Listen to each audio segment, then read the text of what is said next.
कल हमने रिलेशंस और रिलेशन की प्रॉपर्टीज़ के बारे में बात करी थी। आज हम बात करने वाले हैं इक्विवेलेंस रिलेशन के बारे में। तो इक्विवेलेंस रिलेशन कोई रिलेशन तब होता है जब वो तीन प्रॉपर्टीज़ होल्ड करता है। यानी कि अगर कोई रिलेशन सबसे पहले तो रिफ्लेक्सिव होना चाहिए, फिर उसके बाद सिमेट्रिकल होना चाहिए, और थर्ड नंबर पे अगर वो रिलेशन आपका ट्रांजिटिव होता है तब जाके आप कहेंगे कि वो रिलेशन शॉर्ट में कहते हैं इक्विवेलेंस रिलेशन है। ठीक है, तो ये तीनों प्रॉपर्टी सेटिस्फाई करवाने के बाद ही आप किसी रिलेशन को इक्विवेलेंस रिलेशन कह सकते हैं। आज का जो टॉपिक है वो है तो इक्विवेलेंस रिलेशन के बारे में, पर मैं एक और इंटरेस्टिंग चीज़ बता देती हूँ। कल हमने 4 प्रॉपर्टीज़ देखी थी। सिमेट्रिक के साथ साथ हमने एक और प्रॉपर्टी देखी थी जिसे हम की एंटी सिमेट्रिक कह रहे थे। तो देखिए, ये तो होता है जब रिफ्लेक्सिव, सिमेट्रिक और ट्रांजिटिव होते हैं तब तो रिलेशन इक्विवेलेंस होता है। लेकिन अगर रिलेशन रिफ्लेक्सिव, एंटी सिमेट्रिक और ट्रांजिटिव हो, जब ये तीन प्रॉपर्टी होल्ड करता है तब वो जो रिलेशन होता है उसे हम कहते हैं पोस्ट सेट। इसका फुल फॉर्म होता है पार्शियल ऑर्डर्ड रिलेशन। ठीक है, तो इसको हम कहते हैं पोस्ट सेट उस केस में। तो आज तो फिलहाल हम इक्विवेलेंट रिलेशन के बारे में बात करेंगे। तो देखिए, एग्जांपल देख लेते हैं। एग्जांपल अगर हम बहुत पहले तो एक जो डेली यूज़ में आप जनरली कहीं पे भी देख सकते हैं उससे लेके चलते हैं। मान लीजिए आपका किसी से रिलेशन का मतलब, मैथ में रिलेशन के लिए आपको फॉर्मूले या फिर किसी भी मैथमेटिकल एक्सप्रेशन से आप रिलेशन बताते हैं, बट जनरली आप कैसे रिलेटेड होते हैं? जैसे कि आपका ब्लड रिलेशन हो सकता है, या फिर आपका एक वर्क प्लेस पे है, एक स्कूल में, कॉलेज में, उससे भी आप रिलेटेड हो सकते हैं। तो मान लीजिए आपका जो भी हमने कोई सेट ले लिए, वो इस दुनिया में रहने वाले जितने भी लोग हैं, पूरा वर्ल्ड ले लिया हमने। ठीक है, और आपने कह दिया दो व्यक्ति यानी कि एक्स और वाई आपस में तभी रिलेटेड हो रहे हैं जब एक्स और वाई जो है वो एक जगह पे काम करते हैं। Works at same place.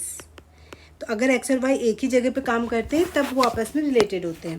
तो आप बताइए, ये जो रिलेशन है क्या ये इक्विवेलेंट रिलेशन है? तो इसके लिए आपको ये तीनों प्रॉपर्टी सेटिस्फाई करवानी पड़ेगी। तो सबसे पहले आपको देखना पड़ेगा क्या ये रिलेशन रिफ्लेक्सिव है। रिफ्लेक्सिव का मीनिंग हुआ कि क्या कोई व्यक्ति खुद से रिलेटेड हो सकता है, यानी कि एक्स रिलेटेड हो सकता है एक्स से। तो ऑब्वियस ही बात है, एक्स एक्स से रिलेटेड तभी होगा जब दोनों एक जगह पे काम करेंगे। तो आदमी खुद के जगह पे तो काम कर ही रहा है ना, तो रिफ्लेक्सिव तो हो गया। सेकंड बात कर लेते हैं हम सिमेट्रिक की। कोई भी रिलेशन सिमेट्रिक कब होता है? जब हम कहते हैं कि एक्स रिलेटेड अगर वाई के है तो आपको बताना है यहाँ से प्रूफ करके कि वाई भी रिलेटेड होगा एक्स के। तो अब देखिए, आप कह रहे हैं एक्स जो है वाई की जगह पे काम करता है। ठीक है, एक जगह पे काम करते हैं। तो वाई और एक्स भी तो एक जगह पे काम करते हैं। इनके ऑर्डर चेंज करने से उनका वर्क प्लेस थोड़ी अलग अलग हो जाएंगे। एक्स वाई अगर कंपनी ए में काम कर रहे हैं तो वाई और एक्स भी तो कंपनी ए में ही काम कर रहे हैं, तो ये सिमेट्रिक भी रिलेशन होता है। थर्ड आता है जिसे हम कहते हैं ट्रांजिटिव।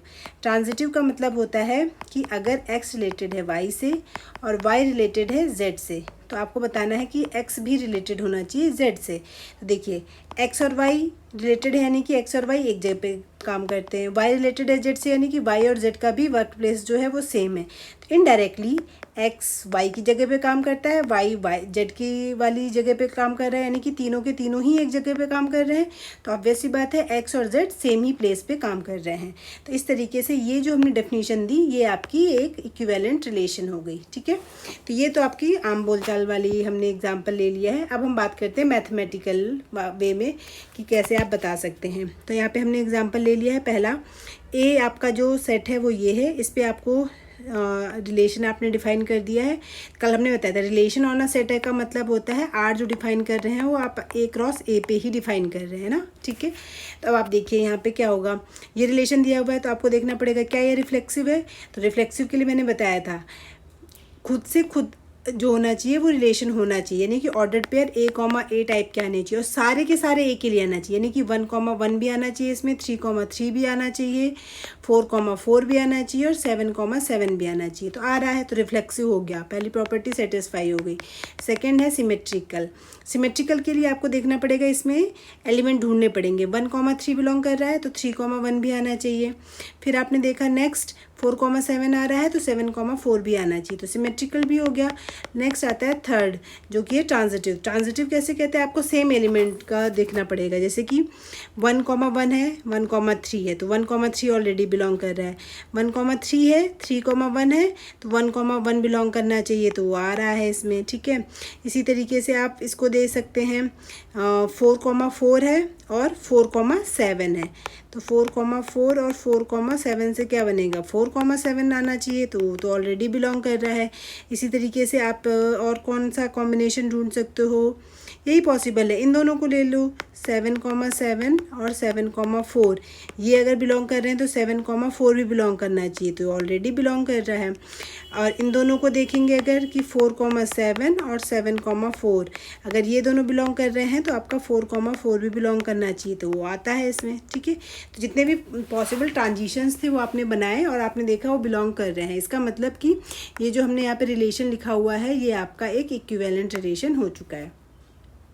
इसी सेट में एक दूसरा रिलेशन भी लिखा हुआ है हमने, क्या ये इक्विवेलेंट रिलेशन है, तो पहले स्टार्ट आप रिफ्लेक्सिव से ही करेंगे।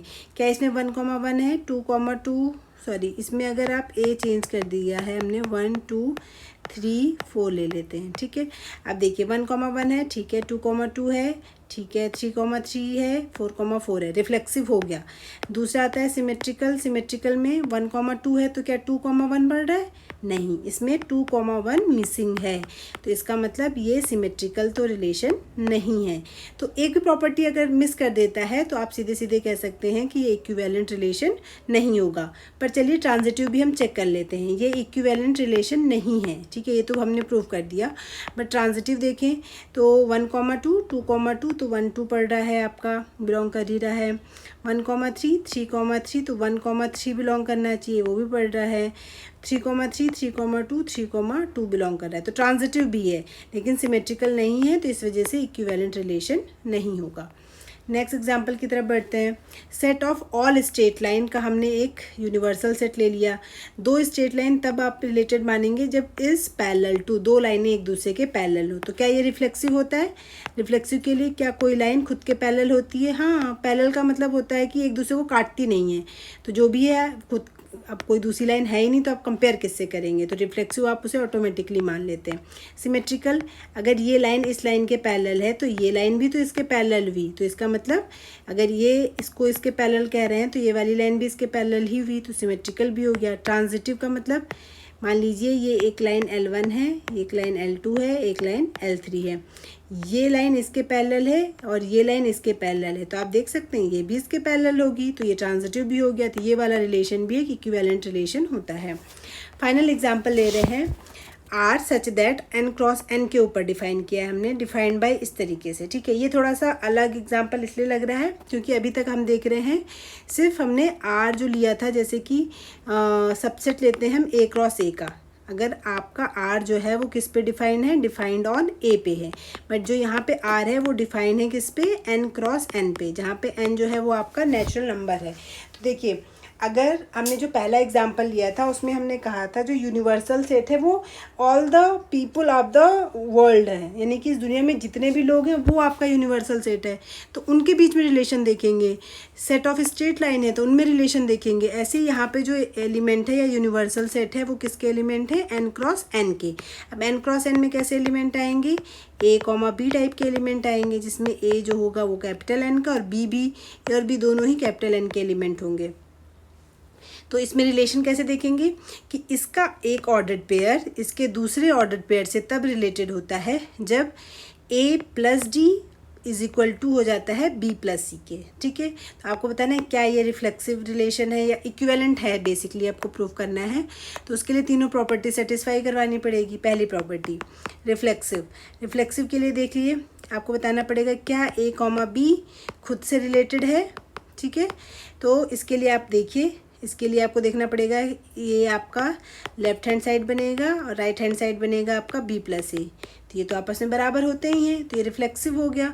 सेकंड सिमेट्रिकल, यानी कि अगर a, b रिलेटेड है किसी से सी कॉमा डी से, तो आपको प्रूफ करना पड़ेगा कि क्या सी कॉमा डी भी रिलेटेड होगा ए कॉमा बी से। ठीक है, तो उसके लिए क्या करना पड़ेगा, ये दोनों रिलेटेड हैं, यानी कि ए प्लस डी बराबर कितना आ जाएगा, बी प्लस सी आ जाएगा। ठीक है, तो ये तो रिलेटेड हैं।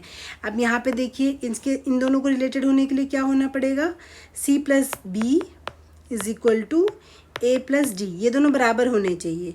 क्या ये बराबर होंगे, तो आप क्या कर सकते हैं, यहाँ पे आप ये देख सकते हैं, यही चीज़ तो गिवन है कि a प्लस डी और b प्लस सी बराबर है, तो इनका बस साइड चेंज हो गया है, इनका आपस में सिमेट्री का मतलब यही तो होता है। e अगर रिलेटेड है f से तो f भी रिलेटेड होना चाहिए e से। तो आप इसको e पढ़ लीजिए, इसको f पढ़ लीजिए, तो यहाँ भी f और e आपस में क्या हो गए, रिलेटेड हो गए, तो ये सिमेट्रिकल हो गया। और फाइनल चीज़ आती है जो कि है आपका ट्रांजिटिव।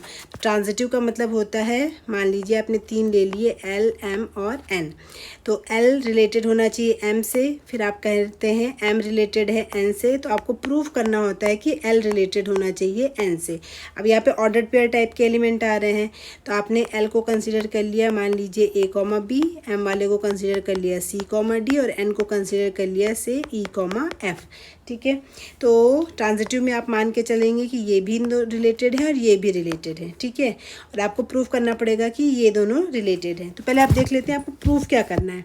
आपको प्रूफ करना है a कॉमा बी रिलेटेड होना चाहिए e कॉमा f से। उसके लिए क्या प्रूफ करना पड़ेगा आपको कि a प्लस एफ और b प्लस ई ये दोनों आपस में इक्वल होने चाहिए। ठीक है, तो अब आपको देखना है क्या ये इक्वल है, तो उसके लिए आपको जो गिवन चीज़ है उससे यूज़ करना पड़ेगा। तो ये दोनों आपस में रिलेटेड हैं, इसका मतलब a plus D is equal to B plus C. ये दिया है ना आपको कि 2 एलिमेंट तभी रिलेटेड हो सकते हैं जब ऐसी प्रॉपर्टी सेटिस्फाई करेंगे। इसी तरीके से ये दोनों भी आपस में रिलेटेड हैं, यानी कि C plus F is equal to कितना बनेगा, डी प्लस ई बनेगा। तो ये आपको ऑलरेडी गिवन है। तो अब आप देखिए क्या कर सकते हैं इसमें, आप एक काम कर सकते हैं इसमें थोड़ी देर के लिए आप क्या करिए, दोनों साइड पहले तो आप डी ऐड कर दीजिए। ठीक है, तो डी ऐड करेंगे तो कोई फ़र्क नहीं पड़ेगा क्योंकि आप दोनों साइड सेम ही काम कर रहे हैं। इधर भी आप डी ऐड कर दीजिए, थोड़ा सा स्पेस में लेके लिख लेते हैं।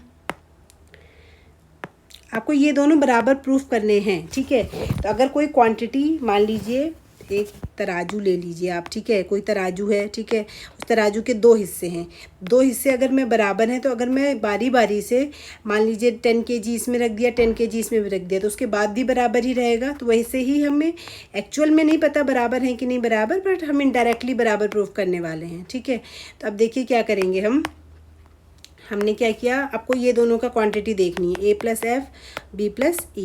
आपने जानबूझ के क्या किया, आपको तो a प्लस डी का बारे में पता है, तो आपने d दोनों साइड ऐड कर दिया। जो काम एक में करेंगे वही काम दोनों में करेंगे। अब यहाँ पे f आ रहा है, तो f के साथ c होना चाहिए, तो यहाँ पे आपने c भी ऐड कर दिया, इसमें भी आपने c ऐड कर दिया। अब आप देखिए, अब इसमें आप देख सकते हैं a प्लस डी एक साथ रख लीजिए, c प्लस एफ एक साथ रख लीजिए। ठीक है, इसी तरीके से यहाँ पे b प्लस सी एक साथ रख लीजिए, और यहाँ पे d प्लस ई है, तो यहाँ पे d प्लस ई को एक साथ ब्रैकेट में रख लिया, तो हो गया। अब इन दोनों को आप इनके साइड ऐड कर दीजिए, ये वाले ऐड करोगे तो लेफ़्ट साइड लेफ़्ट से ऐड हो जाएगा, यानी कि a plus D C plus F is equal to हो जाएगा b plus C plus D plus E. तो ये यही चीज़ तो बन गई, यानी कि ये दोनों क्या हैं, आपस में बराबर हैं। तो ये दोनों बराबर तभी होंगे जब आपने ये चीज़ें देखी होगी कि ये स्टार्टिंग में बराबर रहा होगा, तभी लास्ट तक भी बराबर बना है। तो इसका मतलब ये भी आपस में क्या होंगे, बराबर होंगे। तो ये रिलेशन भी कैसा रिलेशन हो गया, एक सिमेट्रिक हो गया, साथ में ट्रांजिटिव हो गया। तो इसका मतलब ये रिलेशन एक इक्विवेलेंस रिलेशन है। ठीक है, तो आई होप आपको इक्विवेलेंस रिलेशन समझ में आया होगा। नेक्स्ट वीडियो में इक्विवेलेंस रिलेशन का ही एक बहुत इम्पॉर्टेंट एग्जाम्पल हम पढ़ेंगे, जिससे आपकी एक नई डेफिनेशन जो है वो कॉन्ग्रुएंस मॉडलो करके होती है, जो वो एक नया ऑपरेशन आप उसके बारे में भी आप सीखेंगे।